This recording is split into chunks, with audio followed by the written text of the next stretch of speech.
Hello everyone, Ed Scott here, and I'm going to walk into one of my clients' beauty salon and talk to her a little bit. So let's come on in and see what she's up to. Hair Finish Couture. Hello, Gigi. Hey, Ed, how are you? Good, how are you? I'm good. Nice to see you. Nice to see you too. Yeah. Happy New Year. Happy New Year. So what are you up to today? I'm here doing some wigs and coloring here, Ed. Okay, good. Well, thank you for allowing me to stop by and chat with you for a minute. You know, I called you earlier. I want to talk to you, just take a little bit of time to talk to you about top 3 things that you've been doing recently to grow your business. Okay. We'll take a minute to do that? Sure. All right, thank you so much. All No right. problem. Can you sit over here? Sure.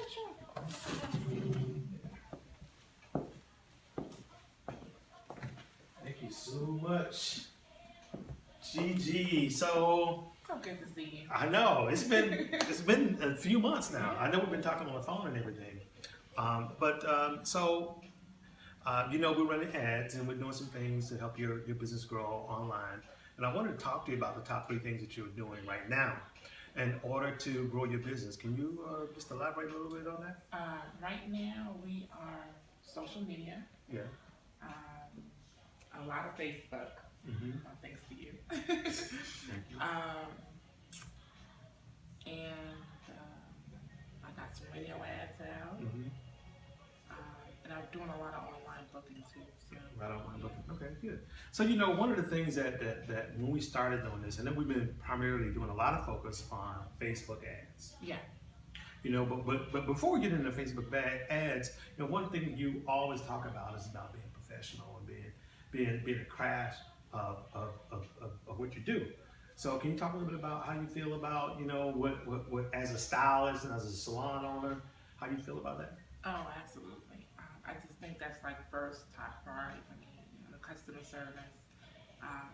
Although I am a hairstylist, I came from corporate, so I think bringing that together with it gave me that, you know, saying, hey, you got to be professional. You know, so yeah, I think that's really, really important. You know, from the door, the greetings, you know, making people feel comfortable. And once you know what service they want to get, bring them to your chair, doing a consultation first and foremost. If you don't get that done, it's a recipe for disaster because the client as well as the stylist, you know, both people have to be on the same page. Yeah. So, yeah. Okay, very good then. All right, so let's talk about one other thing. I'm using my notes here. Okay. And so I know that Facebook ads are one of the things that we've been doing a lot of. We've done some video ads and some print ads. I think when we started with you, you had about 29 page likes. Yeah. And now I It's think pretty we're up to low. 800 and some odd page likes.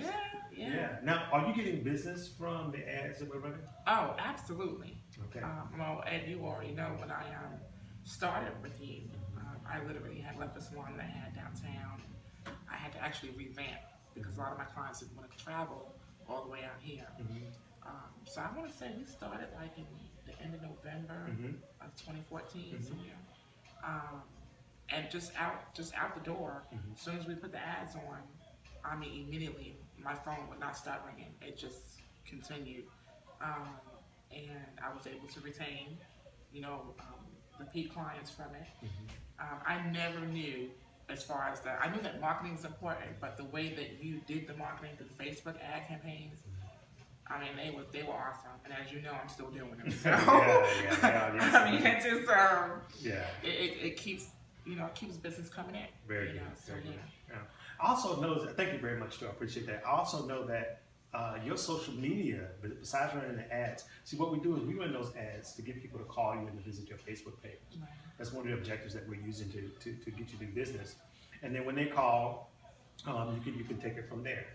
But you also do a great job in the salon doing before and after shots and doing videos and doing images and asking people permission to post on your Facebook page. You know, so talk to me about how that's been working also. You had also told me to do that too. So, it's actually working very well. The customers love it. Of course, anytime they can be out in social media, and, you know, they like it. But yeah, doing the before and afters, I definitely recommend it. What happens is, as you said, when I first started, I only had like maybe 28 likes, and I was posting, but it didn't seem like I was getting any hits. But the more that I guess more people went on and started liking our page, and I got the followers, then more people were sharing and liking the pages. I went from, on some of the videos, some of the just the still pictures, the before and afters, I probably got up to like 500 likes on some of them. Wow. 200, 175. I mean, the numbers are outstanding. Yeah, I They can really tell you are. the numbers. So, Yeah. yes, I want to talk about that for just a second, because the numbers that you did on that first video that when we shot the first Right, video, I remember. I think we achieved 37,000 video views. From that. Yeah. And it was like 800 and some odd likes. We had 237 shares and just hundreds of comments. Oh, wow. Now, what happens when people comment? And what's your strategy? Because I know I see you in there. You're like replying to people like right away. As soon as so tell me about how do you feel about that and how did it work? Okay, so the first it was new for me. So I had everything coming to my phone, and literally, like, I keep my phone on with the social media, apps on there. So immediately as soon as someone goes on, it comes to my phone. So if I'm not busy with a client, then I'm able to respond. But yes, it is a lot of fun. People will ask you questions about the styles you have. They'll comment, and they'll also want to book appointments too. So but it works well because you're able to interact with the customer. Kind of get a feel, and it's really up to you as a stylist to, ask the questions that need to be asked, and engage the customer to get them to, want to come to you. Yeah. I just think it works very well. Yeah. It works very well. Yeah, well, I can tell you that I know that when you're in there and I see people asking you, do you offer color? Do you offer cuts? Do you do this type of service? Do you do wigs? Do you do sew-ins and silk press and all of these other items? I didn't know all of this now until I started talking with Gigi, because she was giving me instructions on her services and things that she does. But she's actually replying to those things on social media. So and when we say social media, we're primarily talking about Facebook. Yes. And that it's not just about because you make a post, but it's because we're running ads and you're doing before and after, and then you are engaging and you are responding to people's comments. Oh yeah, and it's really important. If I could tell a stylist anything, respond. It's really important because you got to be able to grab their attention, and once you don't respond, then that's a potential client that you've lost. You can give pricing. I primarily will refer them to the website because I do the online booking, and then on there it also has the pricing. It also has how long your service will be while they're here at the salon. And I think that it really works. It's really convenient because, as you know, I think one of the biggest pet peeves that women have is they don't want to be in the salon all day. And actually, as a stylist for many years, I don't want to be in the salon all day. But with that being said, I think that it works very well, hand in hand, and I think it's amazing. Like it's been overwhelming in a good way. The amount of responses that I've gotten from people, the amount of business that we have been able to retain in such a short period of time. It hasn't even been a year. Wow. I mean, and literally, and let me just say this to you too, because I came from downtown. I did booth rent at 2 salons, remember? When we first got started, I had to go through that little ordeal, and then I went to another location, and as you know, I was not looking to open up a hair salon. I remember. Yeah. So, I don't know, God has his way of doing things, and it just ended up that this is where I'm at now. But for I would say the first salon, I was there for 2 months, and then we went over to the other salon, and I was there for probably about 4 or 5 months, and then before the summer was over, here I was. Yeah. So I mean, literally, I think less than like 8 months, so like 8 months time, I became a salon owner again. 8 months salon owner. 8 months time. With customers, with the client base. With the client base. And knowing how to get more customers. Yes. In a whole new geographic area. new area. whole new Again, I area. came from downtown. So are you? I want to just we're going to close this out, but it's, and I want to get out of your hair, but That's no fine. pun intended, get out of your hair and get it. This will be funny.